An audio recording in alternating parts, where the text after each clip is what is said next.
우리는 땅 위에 있는 우리의 장막집이 무너지면 하나님께서 지으신 집, 곧 손으로 지은 것이 아닌 하늘에 있는 영원한 집이 우리에게 있는 것을 알고 있습니다.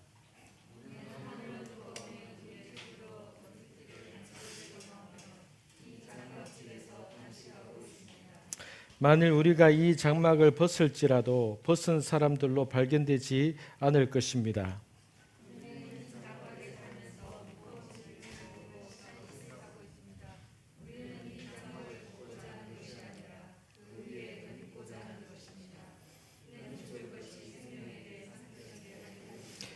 우리를 위해 이것을 이루어 주시고 우리에게 성령이라는 보증을 주신 분은 하나님이십니다.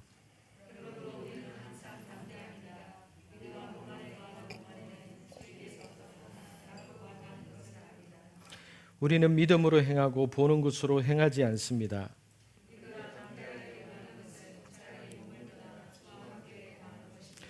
그러므로 우리가 몸 안에 있든지 몸을 떠나 있든지 주를 기쁘시게 하려고 힘씁니다.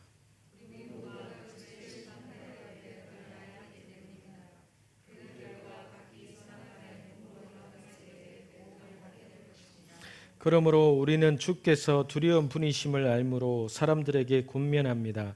우리는 이미 하나님 앞에 드러나 있습니다. 나는 여러분의 양심에도 우리가 그렇게 드러나 있기를 바랍니다.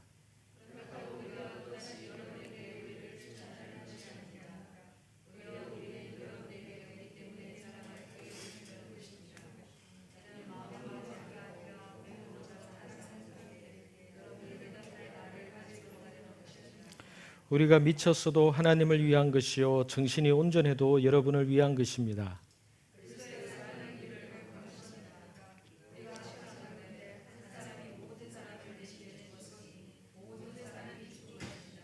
그분이 모든 사람을 대신해 죽으신 것은 산 사람들로 더 이상 자신을 위해 살지 않고 자신을 대신해 죽었다가 살아나신 그분을 위해 살게 하시려는 것입니다.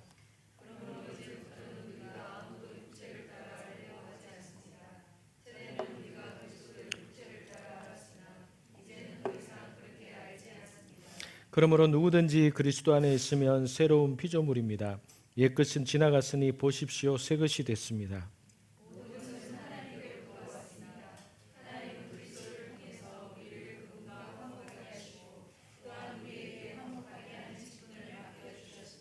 곧 하나님께서는 사람들의 죄를 그들에게 돌리지 않으시고 세상을 그리스도 안에서 그분과 화목하게 하셨으며 또한 우리에게 화목하게 하는 말씀을 맡겨 주신 것입니다.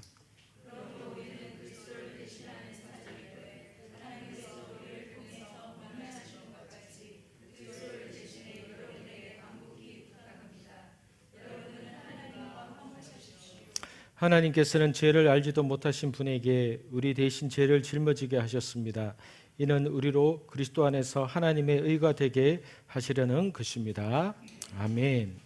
우리가 지난주에 고린도후서 4장 말씀을 이렇게 보았습니다. 그 4장 말씀에서 바울이 이 보배를 질그릇에 두었으니라고 얘기를 하면서 새 언약으로 하나님께서 우리를 새 언약으로 하나님 나라의 일꾼으로 부르신 것이 너무나도 우리에게 있어서 귀한 보배, 세상의 그 어떤 것과도 비교할 수 없는 그 귀한 보배다라고 얘기를 하면서 그 보배를 그런데 질그릇과 같은 우리의 몸에 두셨다. 그래서 우리가 지난주에 4장 말씀을 보면서 우리는 질그릇이기 때문에 우리 안에 있는 보배가 하나님의 영광, 하나님의 목적, 하나님의 뜻이 우리를 통해서 드러나기 위해서는 겉모양인 질그릇이 깨져야 그 안에 있는 보배가 드러나게 된다고 나누었습니다. 그래서 질그릇의 존재는 깨지는 것이라고 그렇게 나누었습니다. 그래서 4장 8절 이후로 이런 말씀을 하죠. 그러므로 우리는 사방으로 환난을 당해도 절망하지 않고 답답한 일을 당해도 낙심하지 않습니다. 왜냐하면 그것이 질그릇의 목적이기 때문에 그렇죠. 9절에도 핍박을 당해도 버림받지 않고 넘어뜨림을 당해도 망하지 않습니다. 10절 우리는 예수 죽으심을 몸에 짊어지고 다닙니다. 이는 예수의 생명 또한 우리 죽을 몸에 나타나게 하려는 것입니다.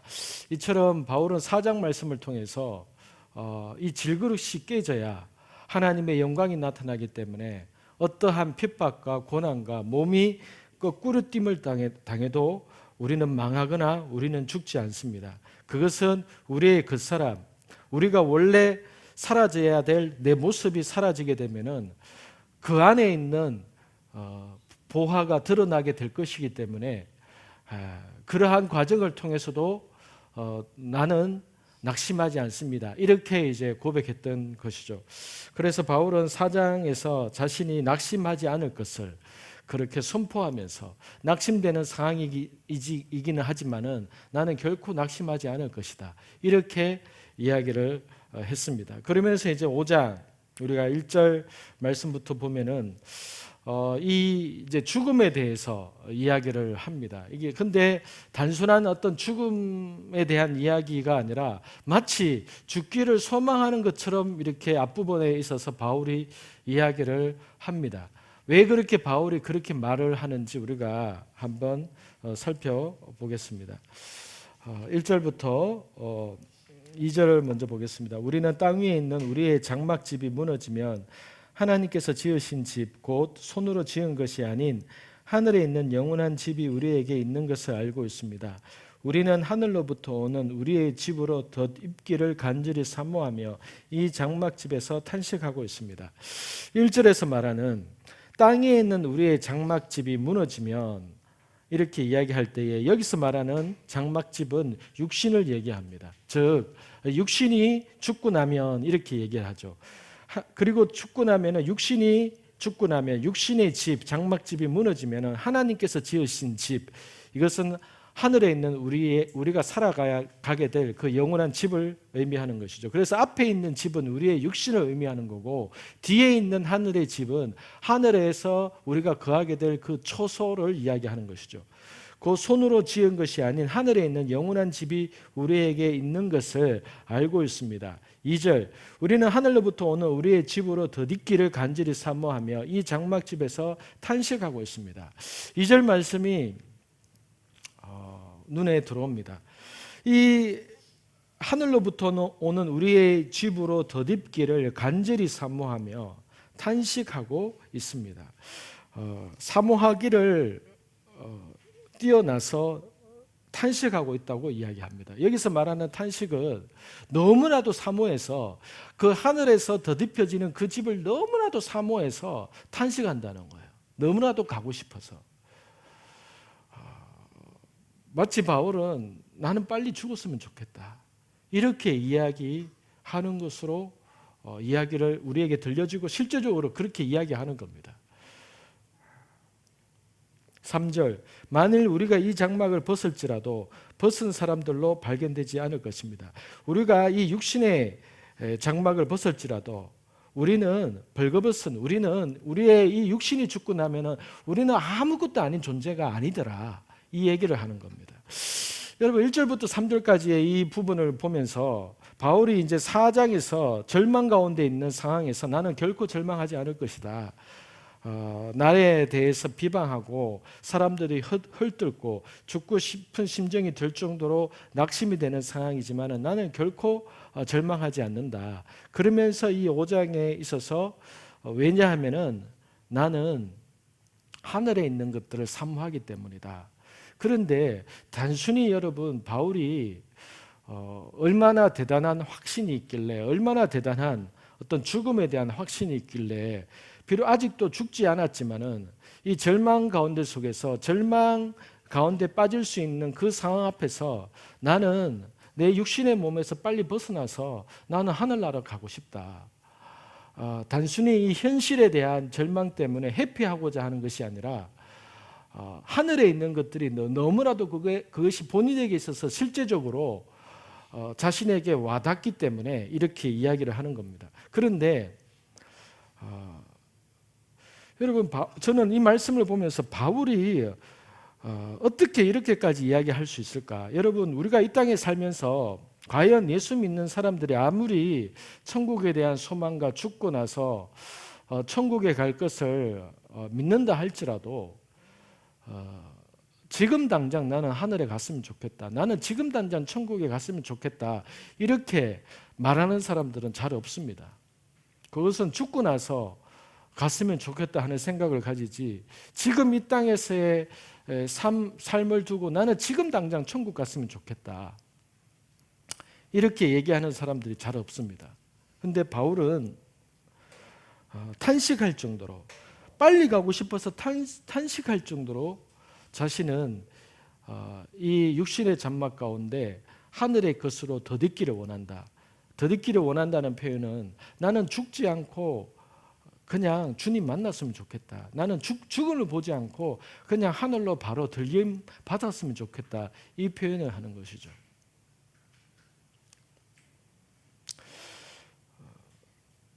가끔씩 장례식장을 가게 되면은, 물론 이제 우리가 가족이나, 특히 가족이나 아내나 남편을 잃었을 때 그 슬픔이 아주 크죠. 정말로 큰 것이 많습니다.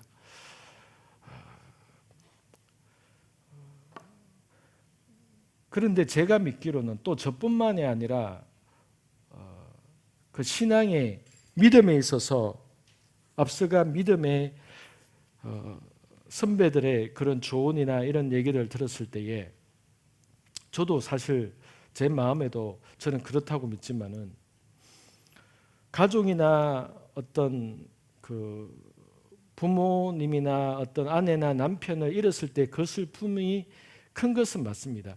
그렇지만은 그것이 너무 크다면은, 그것이 너무 커서 그 슬픔을 이길 수 없을 정도로 며칠 몇 날을 그 슬픔 속에서 이길 수 없다면은, 너무나도 금실이 좋아서라기보다는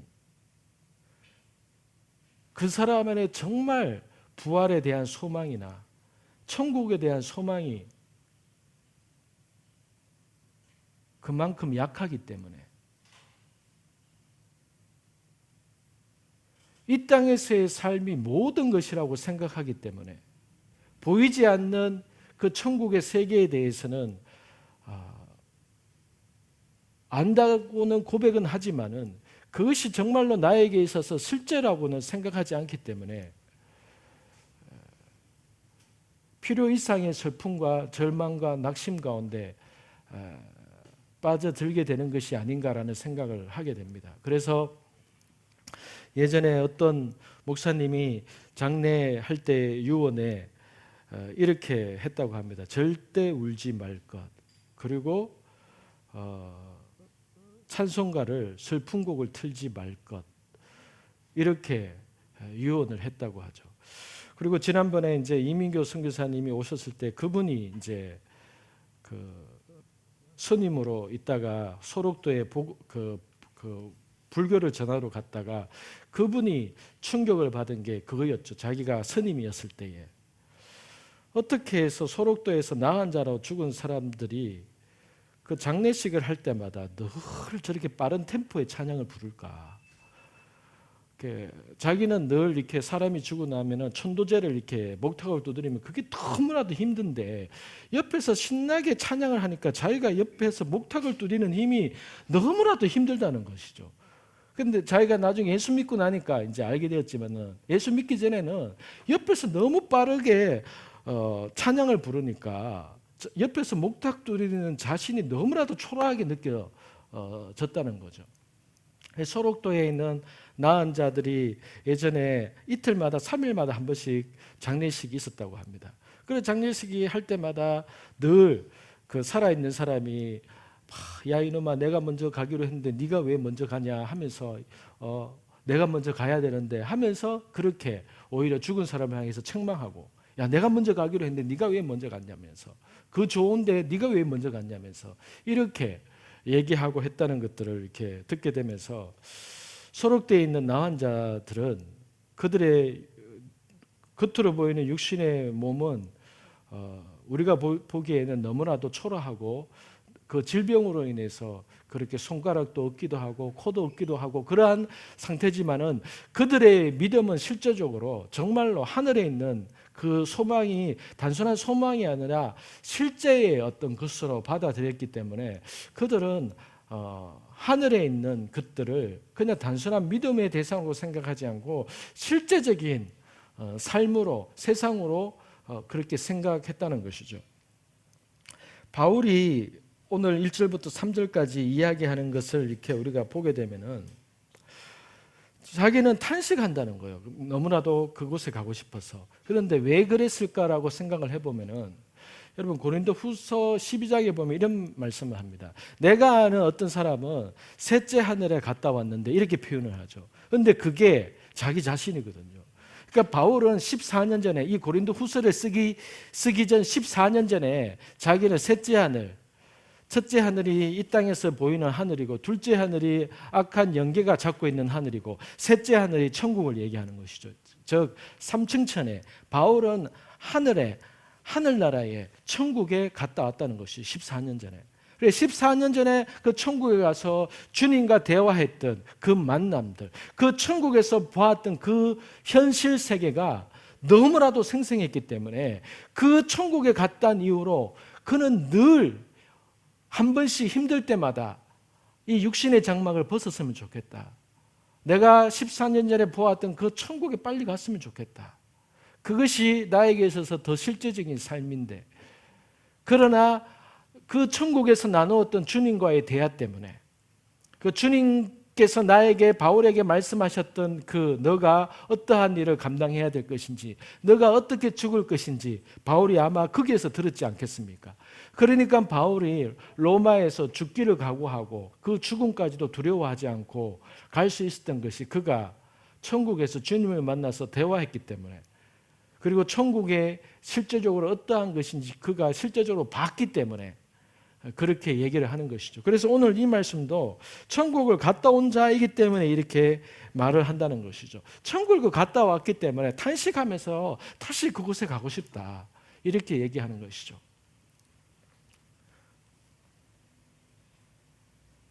4절에 우리는 이 장막에 살면서 무거운 짐을 지고 탄식하고 있습니다. 우리는 이 장막을 벗고자 하는 것이 아니라 그 뒤에 덧입고자 하는 것입니다. 이는 죽을 것이 생명에게 삼켜지게 하려는 것입니다. 장막에 살면서 무거운 짐을 지고 탄식하고 있습니다. 우리는 이 장막을 벗고자 하는 것이 아니라 그 위에 덧입고자 합니다. 바울은 그가 14년 전에 기도하다가 입신해서 천국에 갔다 왔듯이 다시 그렇게 되기를 갈망하고 있다는 거예요. 그런데 순간적으로 갔다 오는 것이 아니라 그냥 그곳에서 영원히 살았으면 좋겠다, 이렇게 표현을 하는 것이죠. 천국 갔다 온 사람들의 간증이 가끔씩 있습니다. 그들의 어떤 간증이 주관적이긴 하지만은, 그러나 일단은 천국에 갔다 온 사람들의 간증이나 그 사람들의 삶을 보면은 천국 갔다 오기 전과 그 이후가 다른 것을 우리가 알게 됩니다. 실제적으로 봤기 때문에. 그리고 아까 말씀드렸던 그 케빈 제대 목사님 같은 경우에도 가서 보고 오니까 주님이 다시 너를 세상에 보낸다고 했을 때에 안 갔으면 하는 마음이 들었다는 것이죠. 그래서 한번 참 신기하게도 이 땅에 있을 때는, 우리가 육신으로 죽을 때는 본인도 두려움이 있을 수 있고 죽는 것에 대한 두려움이 있을 수 있고 가족들도 그렇지만, 일단 그러나 죽어서든지 아니면 어떻게 해서든지 간에 그 천국을 한번 갔다 온 사람들은, 한번 올라갔던 사람들은 다시 내려가기 싫다, 다시 나 깨어서 이 땅 가운데 다시 살아나기 싫다, 다 그렇게 고백한다는 것이죠. 그런데 그 사람이 그렇게 잠깐 몸을 옮겨가기 전에는 그렇게 이 땅을 떠나가기 싫고 이 땅에서 더 살고 싶은 그런 욕망들을 다 가지게 되겠죠. 그러나 그 찰나의 순간에 변화되고 나서는 그 하늘의 세계를 맛본 사람들은 다시 이 땅에 오는 것을 더 싫어하게 된다는 것이죠. 5절, 우리를 위해 이것을 이루어주시고 우리에게 성령이라는 보증을 주신 분은 하나님이십니다. 우리를 위해 이것을 이루어주시고 우리에게 성령이라는 보증을 주신 분은 하나님이십니다. 하나님께서 예수 믿는 자가 죽고 나서 육신의 장막이 끝나면은 영원한 삶이, 새로운 생명의 삶이 있다는 것을 하나님께서 우리에게 보증을 주셨다는 겁니다. 성령으로. 여러분, 우리가 어떤 돈을 빌리든지 아니면 뭐 집을 사든지 뭐 집을 전세 내든지 할 때 보증금을 주잖아요. 그리고 누구에 대해서 보증을 쓰잖아요. 그것은 무엇을 의미하는지 우리가 알잖아요. 보증한다는 것이 내가 다 보증하는 사람이 다 떠안겠다. 내가 모든 것을 책임지겠다. 이러한 의미가 있잖아요. 근데 하나님께서 우리에게, 예수 믿는 자에게 이러한 하늘에서의 영원한 삶을 보증하기 위해서 이미 성령을 우리에게 보증서로 주셨다는 겁니다. 그래서 우리는 우리의 몸 안에 하나님께서 보증서 준 것을 가지고 있는 것이죠. 우리는 보증서를 가지고 있는 것이죠.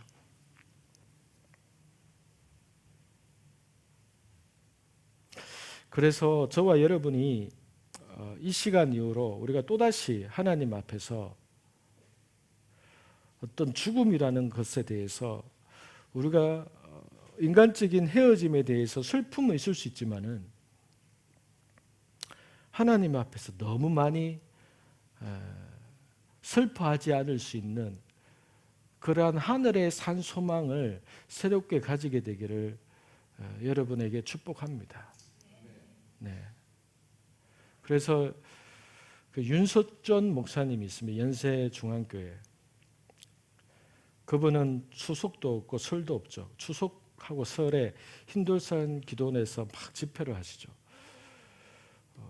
교회가 한 만 명이 모이는 그러한 그 교회 예배실에서 매주마다 그렇게 집회를 하시고 그렇게 하는데, 그분은 장례식에서 우는 것은 그분은 절대로 그렇게 울지 말라고 하죠. 그 자기 교인들을 향해서. 그리고 그분은 장례식은 안 하면 안 할수록 유익이다, 이렇게까지 얘기를 하죠. 곡하고 울고 할 때에 악한 영이 들어가게 되는 것들 그분은 많이 봤다는 것이죠. 그래서 보통 장례식 때에 악한 영의 영향을 받게 되는 경우가 굉장히 많더라는 거죠. 축사 사역을 해보고 귀신이 언제 들어갔는지 이렇게 경험해 보고 나니까 대부분 장례식 때에 그런 경우가 너무나도 많다는 것을 알게 됐기 때문에 그 연세중앙교회 교인들은 장례식을 거의 단순하게 하는 게 그 교회의 문화입니다. 그래서 본인 윤 목사님은 이미 유언으로 자기가 죽으면 장례식 없는 걸로 그렇게 유언을 그렇게 했다는 것이죠. 교인들이 그러면은 저희들은 어떻게 합니까? 될 수 있는 한 무조건 짧게 해라. 될 수 있는 한 이제 그렇게 얘기를 했다고 합니다. 저는 그 말이 이렇게 일리가 있다라고 저도 생각합니다. 그 말이 일리가 있다라고 생각을 합니다. 우리나라와 같이 유교 문화가 강한 데는 사실 그게 쉽지가 않죠. 그러나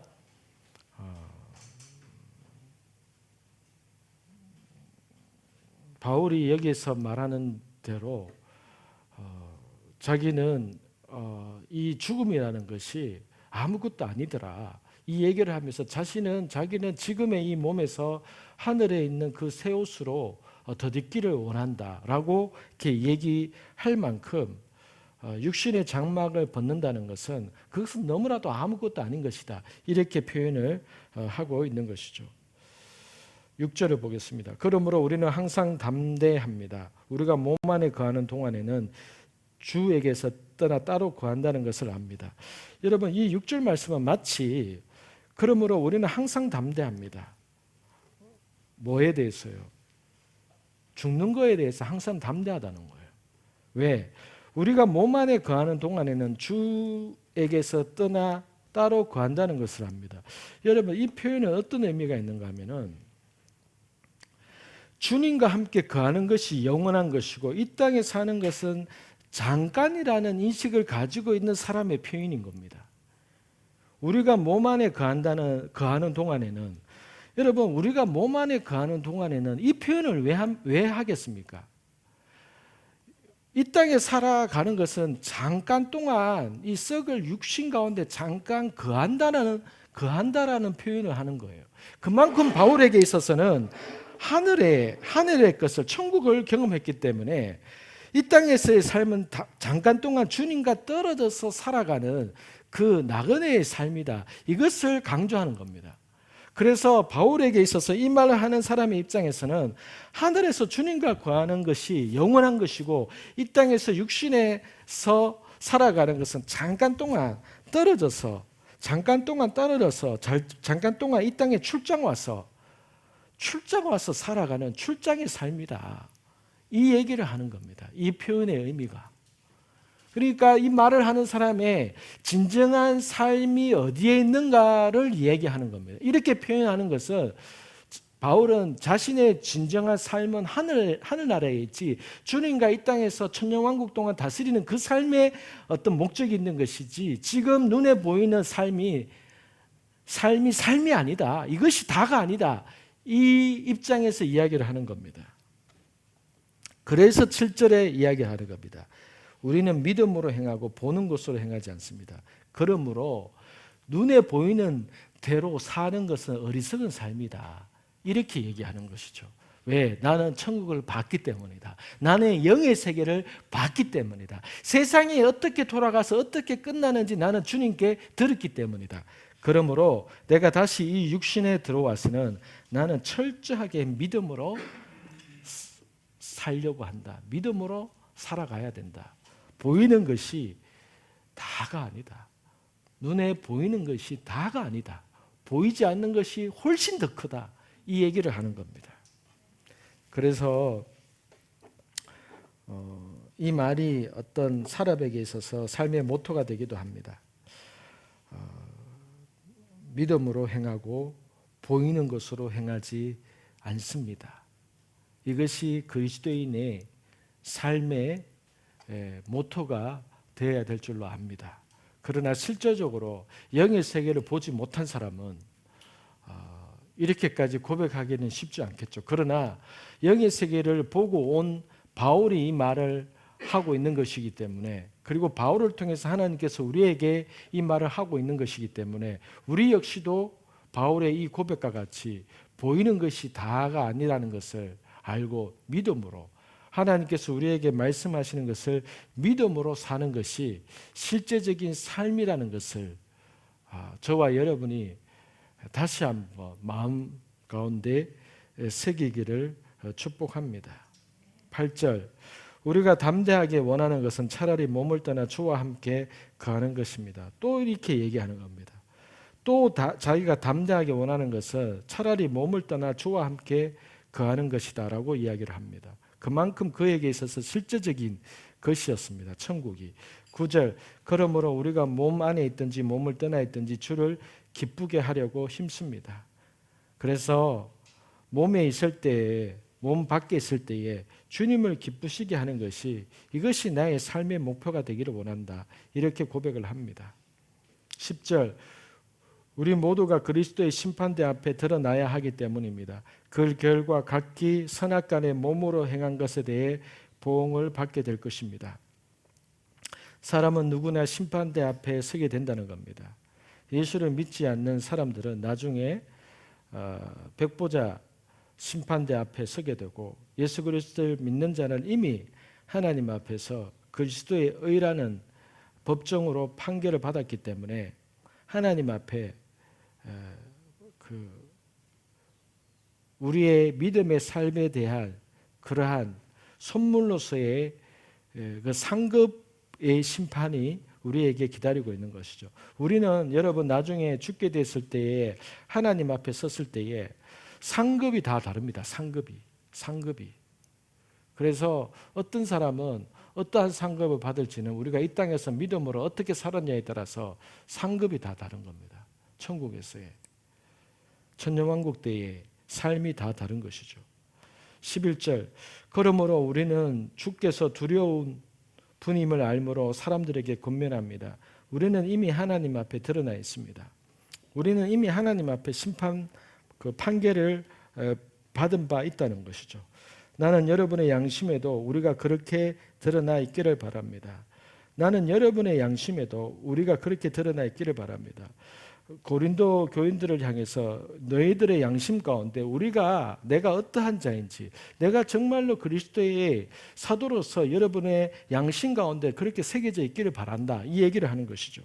12절, 그렇다고 우리가 또다시 여러분에게 우리를 추천하려는 것이 아닙니다. 그렇다고 해서 내가 여러분 마음 가운데 괜히 우리를 좀 잘 대우해라, 이런 의도로 얘기하는 것은 아니다라는 겁니다.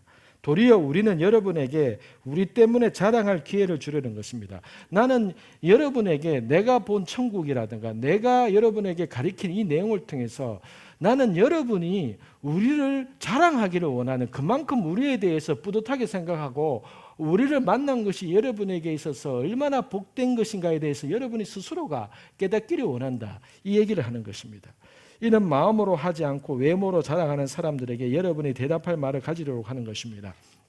고린도 교회 안에 바울을 끊임없이 비방하고 해방하는 거짓 교사들이 있기 때문에 그들 앞에서 나는 여러분이 우리에 대해서 자랑거리를 삼기를 원한다, 이렇게 얘기를 하는 겁니다.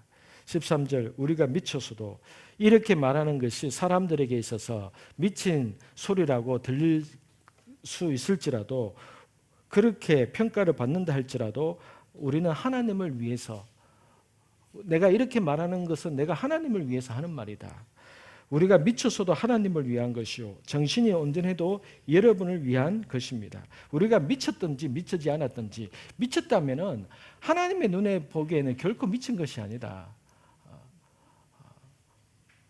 우리는 미쳤든지 미치지 않았든지 하나님을 앞에서, 그리고 여러분 앞에서 부끄럽지 않은 그러한 모습으로 서기 위함이다, 이 얘기를 하는 것이죠. 14절, 그리스도의 사랑이 우리를 강권하십니다. 우리가 확신하건대 한 사람이 모든 사람을 대신해 죽었으니 모든 사람이 죽은 것입니다. 그리스도의 사랑이 우리를 강권하십니다. 강권하십니다라는 말의 그 헬라어 원어에 보면은, 강권합니다라는 그 말의 헬라어 원어는 포위당했다라는 뜻입니다. 즉 그리스도의 사랑이 우리를 완전히 포위하십니다, 이 뜻입니다. 왜요? 하나님께서 하나님 예수님의 사랑으로 우리를 어떻게 몰아가시는가 하면은 포위할 만큼 몰아가신다는 거예요. 왜요?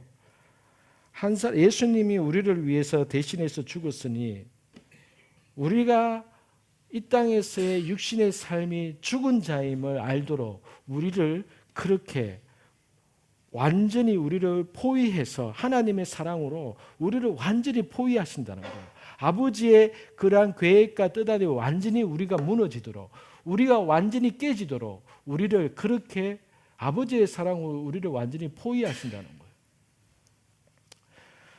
총으로서, 무기로서 포위하신다는 게 아니라, 겁줌으로서 포위하신다는 게 아니라, 그리스도의 사랑이 우리를 강권하신다는 것은 우리는 우리가 포위당한지도 모르게끔 하나님은 우리를 그렇게 감싸신다는 거예요. 우리를 몰아가신다는 겁니다. 여러분, 우리의 인생 가운데 우리는 몰리게 되어 있습니다. 여러분, 우리는 몰리게 되어 있습니다. 때로는 우리가 내가 지금 코너에 몰리고 있다는 것을 우리는 모릅니다. 왜? 하나님이 우리를 야, 너 말 안 들을래 하면서 칼 들고 그렇게 우리를 협박하고 그렇게 몰아가시는 것이 아니라 끊임없이 기다리고 인내하고 그러한 하나님의 사랑으로 우리를 몰아가시기 때문에 우리는 내가 코너에 몰리고 있는 건지도 모르는 상황에서 하나님이 우리를 이렇게 몰아가시는 그 가운데 있는 겁니다.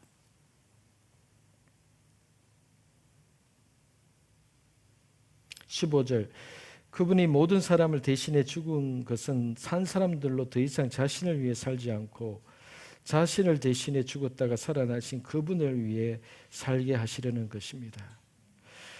하나님이 그리스도의 사랑으로 우리를 포위하시는 이유는 우리가 죽었기 때문에, 우리가 죄에 대해서 죽었기 때문에 철저하게 하나님 앞에서 아버지의 뜻으로 살도록 하기 위해서 우리를 강권하신다는 겁니다. 그러면 우리의 삶이 없냐? 아닙니다.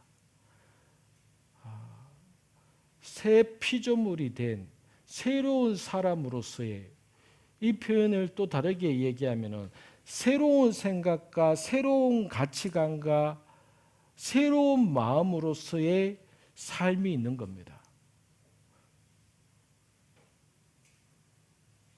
근데 예전의 가치관과 예전에 좋아하는 것과 예전의 끝이 남아있는 상황에서는 그리스도를 위해 살게 하려는 것입니다. 이 말이 잘 이해가 되지도 않고 이 말이 마치 우리를 옥죄는 것처럼 들립니다.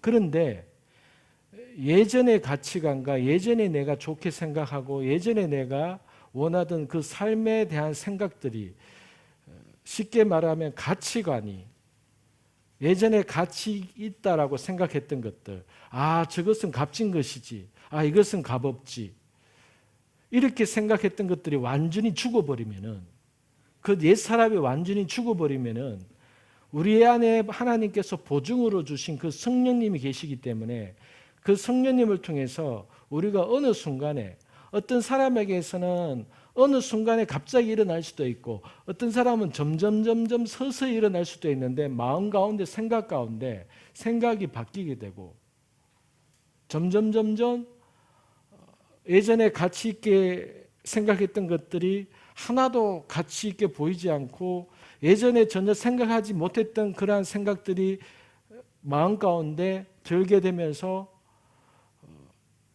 예수 믿지 않는 친구들 가운데 속에서 쟤 갑자기 왜 저렇게 산대? 쟤 애가 이상해진 것 같아. 이렇게 표현할 만큼 먼저 생각과 내적인 상태가 바뀌어버리기 때문에 새로운 피조물로서의 삶이 시작이 되기 때문에 그리스도를 위해서 살아간다는 것이 내가 사는 것이 아니라 내 안에서 성령님이 나를 통해서 이렇게 이끌어 가시는 거구나라는 것을 고백하게 되는 그 순간이 있게 되는 겁니다. 그런데 이것을 말로서 표현을 할 때는 나는 언제 저렇게 될 것인가 라고 생각을 하면서 마치 내가 그렇게 돼야 되는 것처럼, 내가 노력해야 되는 것처럼 이해가 될 때는 이게 너무나도 힘들고 너무나도 어렵게 느껴지는 것이죠. 내가 죽어야 되는데 이렇게 생각이 되는 것이죠. 그런데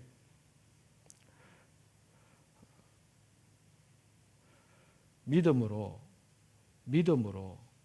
내가 죽었지, 내가 그리스도와 함께 나는 죄에 대해서, 옛것에 대해서, 옛 생각에 대해서 나는 죽었지 라고 믿음으로 계속 받아들이게 되고, 믿음으로 이것을 계속 마음으로 믿게 되다 보면은 어느 순간에 내 생각에 내 마음 상태가 바뀌어져 있다는 것을 나중에서야 알게 되고 깨닫게 되는 것이죠.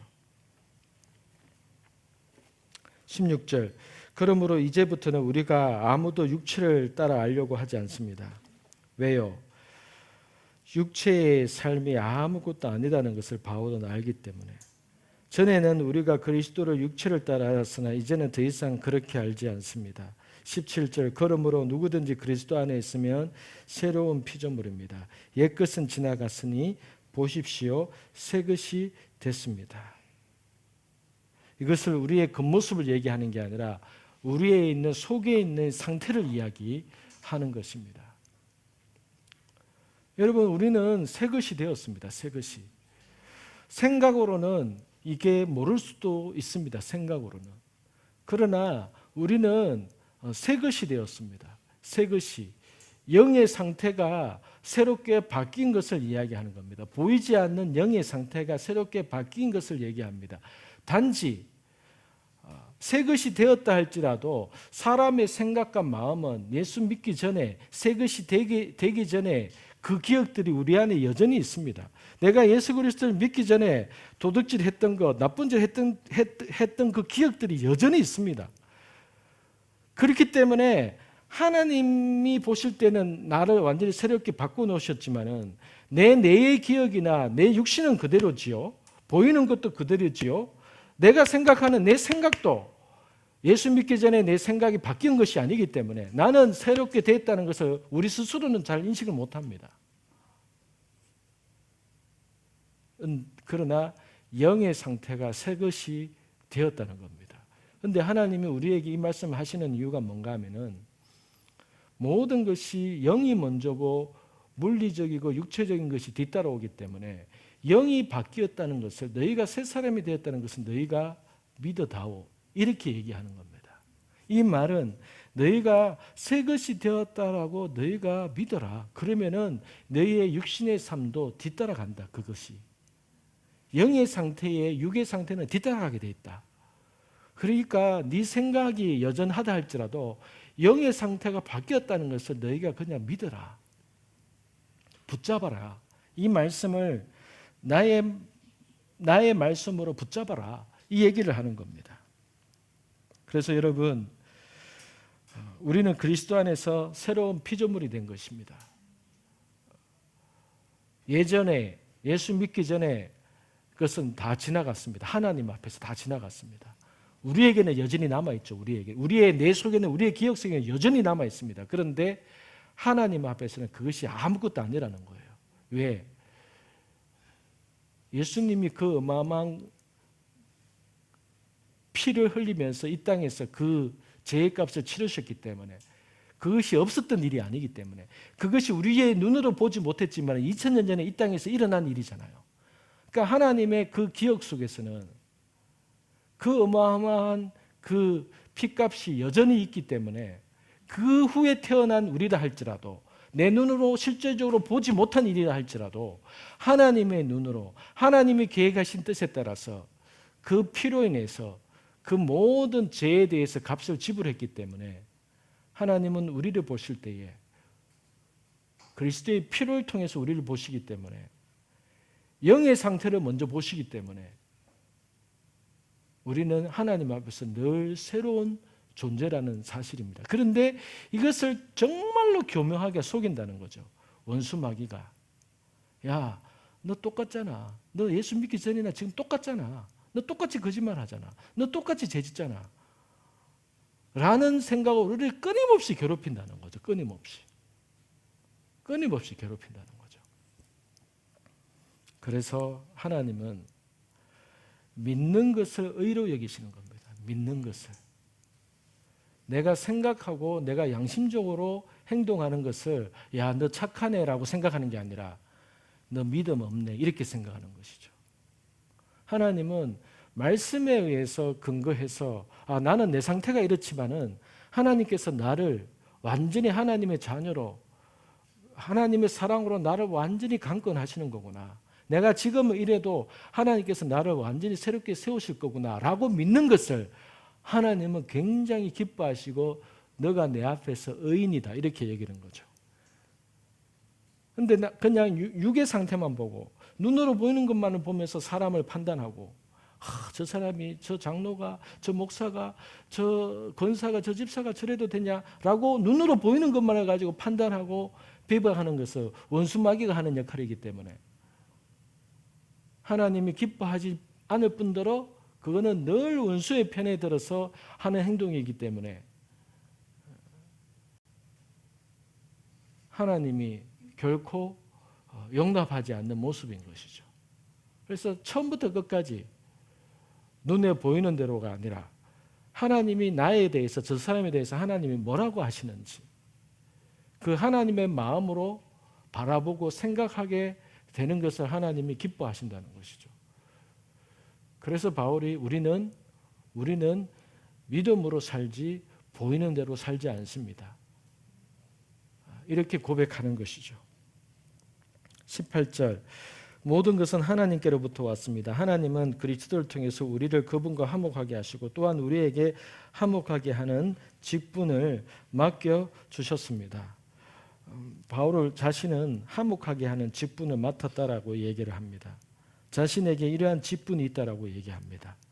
사도로서 19절, 곧 하나님께서는 사람들의 죄를 그들에게 돌리지 않으시고 세상을 그리스도 안에서 하나님 그분과 화목하게 하셨으며 또한 우리에게 화목하게 하는 말씀을 맡겨주신 것입니다.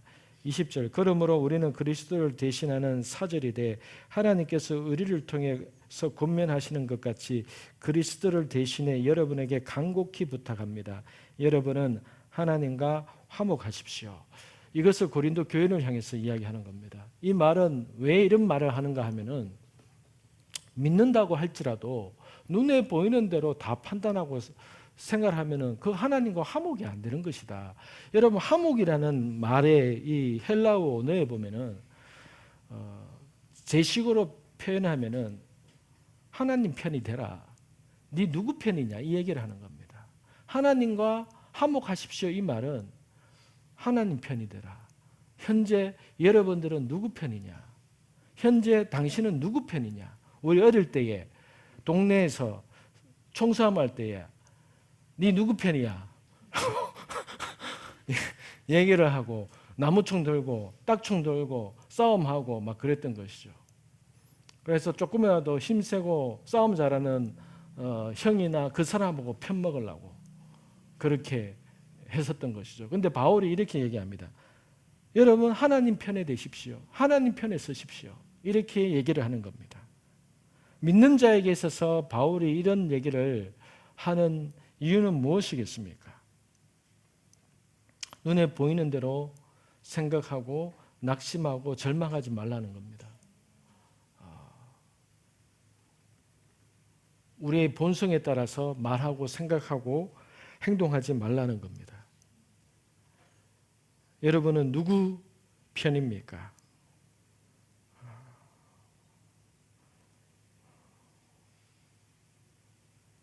하나님의 편에 서시기를 축복합니다.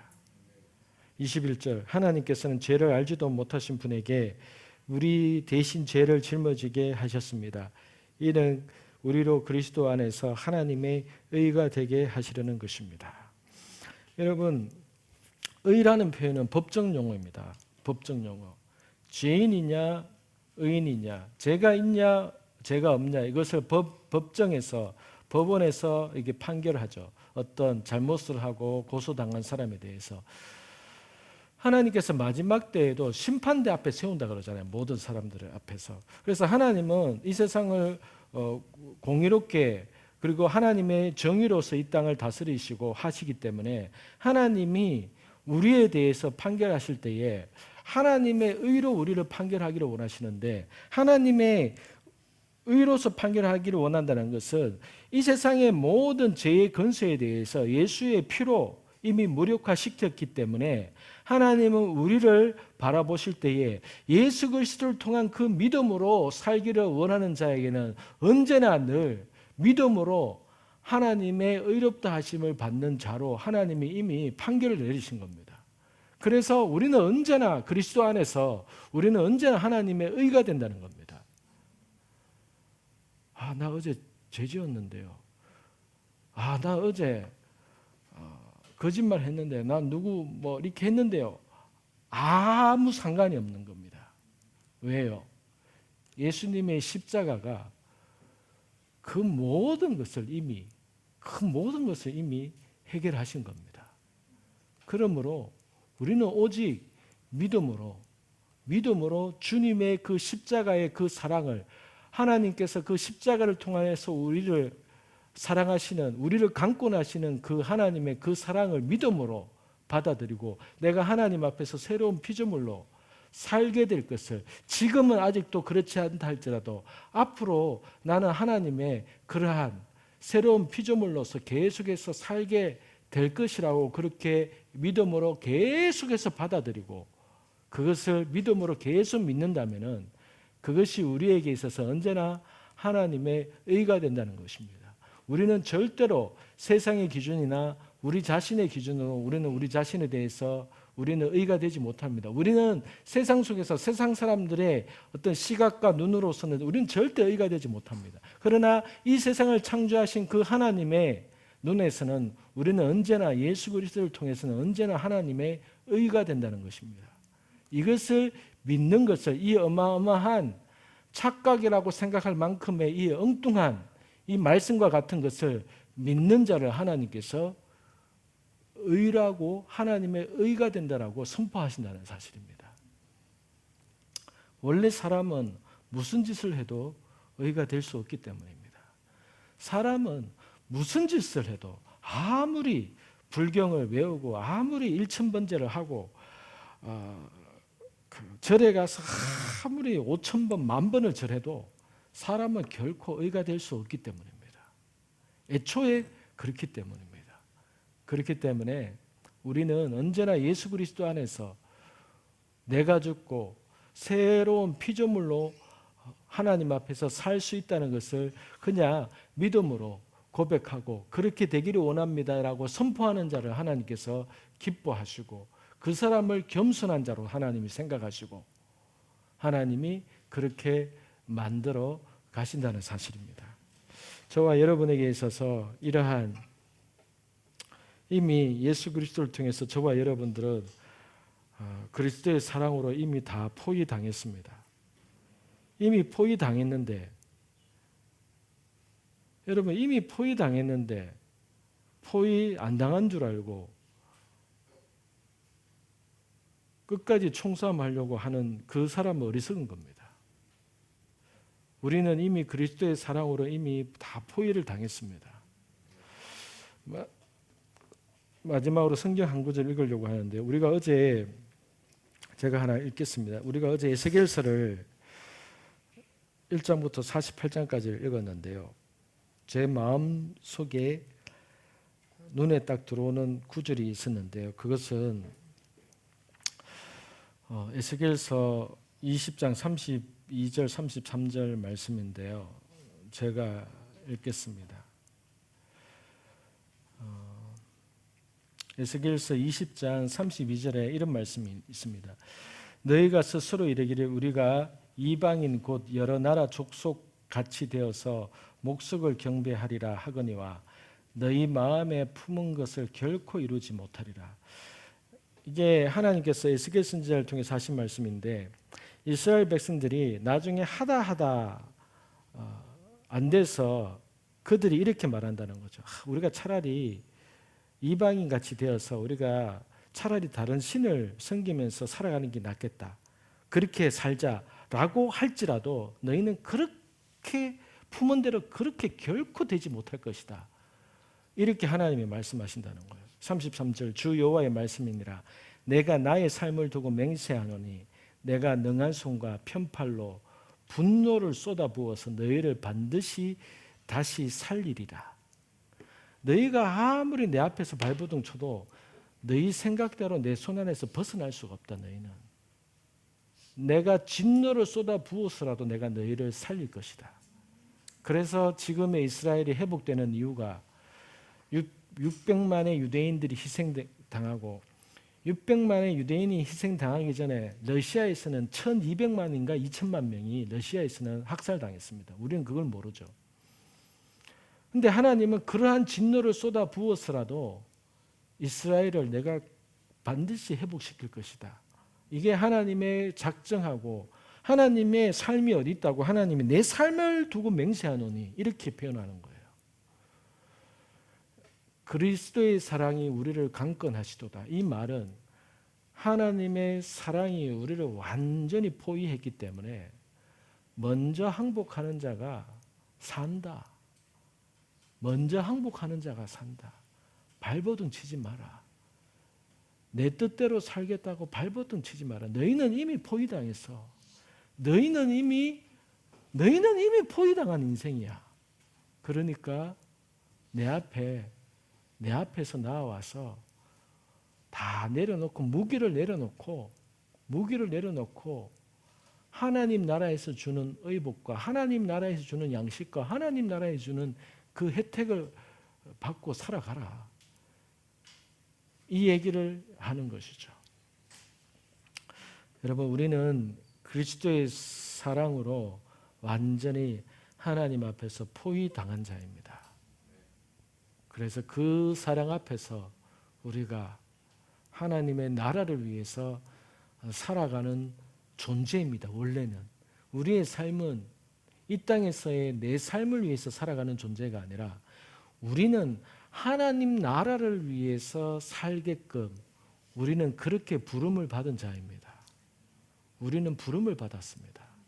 그래서 고린도 후서 3장에서 그렇게 얘기를 하죠. 새 언약의 일꾼으로서 우리를 부르셨다고. 새 언약의 일꾼으로 우리를 부르셨다고.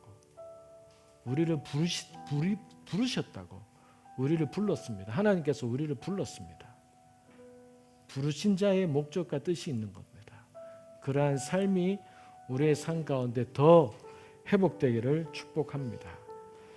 같이 기도하겠습니다. 그리스도의 사랑이 우리를 강권하십니다.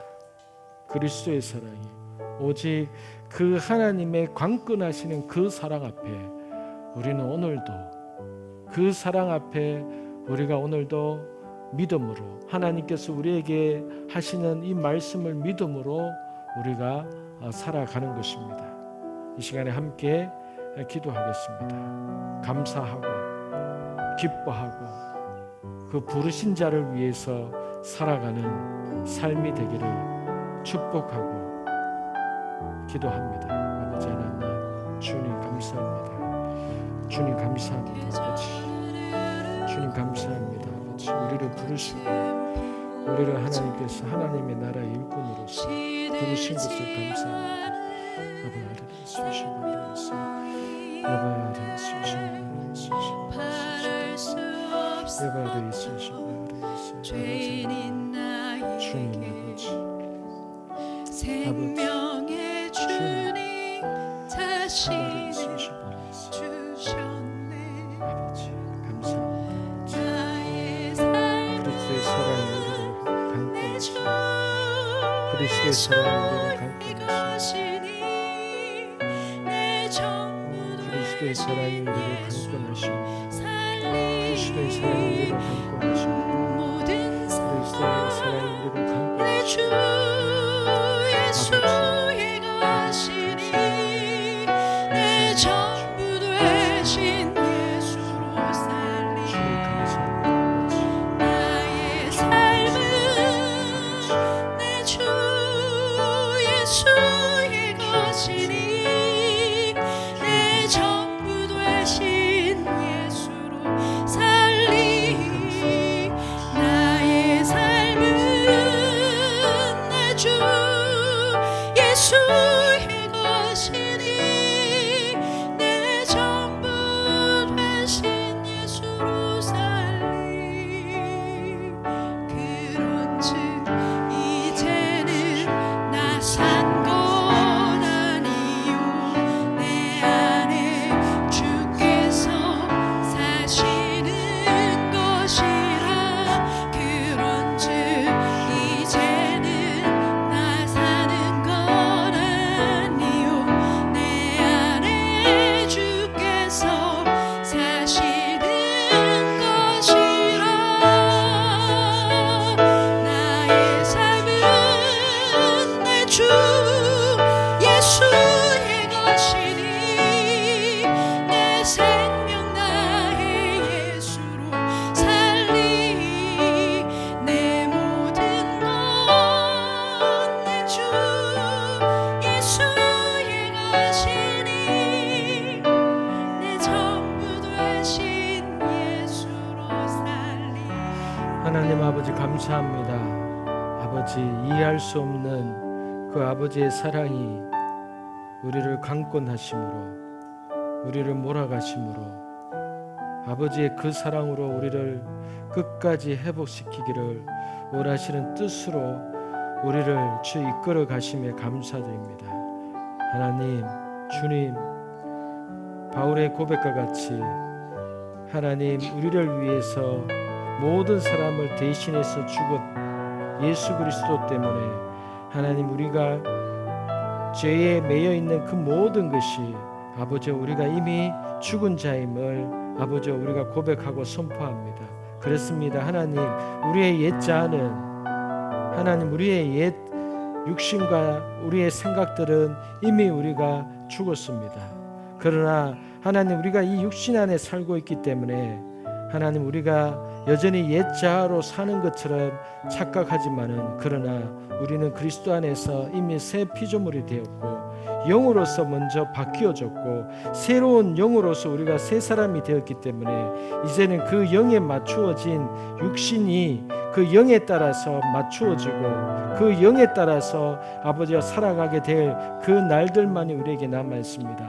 하나님, 주님, 우리가 새롭게 된 그 영을 따라서 우리의 육신까지도 우리의 생각까지도 그렇게 일치되는 그러한 삶으로 살기 위해서 끊임없이 우리 안에서 싸우고, 하나님, 주님, 끊임없이 우리 안에서 그러한 우리의 옛 생각들과 싸우면서 살아가지만은, 그러나 주님, 우리 안에 계신 성령님께서 우리를 이기게 하시고 승리케 하시고 넘어지지만은 끝까지 넘어지지 아니하고 다시 일으키셔서 하나님, 주님께서 승리하게 하신 그 예수 그리스도의 이름의 승리로 우리에게 아버지 승리를 완전히 취하게 하실 것을 믿습니다. 하나님 감사합니다. 주님, 그 사랑 안에서 더 기뻐하고 더 감사하며 주님 앞에 섭니다. 오늘도 주님 우리에게 이러한 주님의 생명의 기쁨을 우리에게 허락하심을 감사합니다. 주님 감사합니다. 지금은 우리 주 예수 그리스도의 은혜와 아버지 하나님의 사랑하심과 우리에게 보증으로 주신 그 성령님을 통하여서 끝까지 우리를 세우시고 회복시키실 그 은혜가 오늘 말씀 앞에서 반응하는 모든 하나님의 자녀들 가운데 지금으로부터 영원토록 함께 있을지어다. 아멘.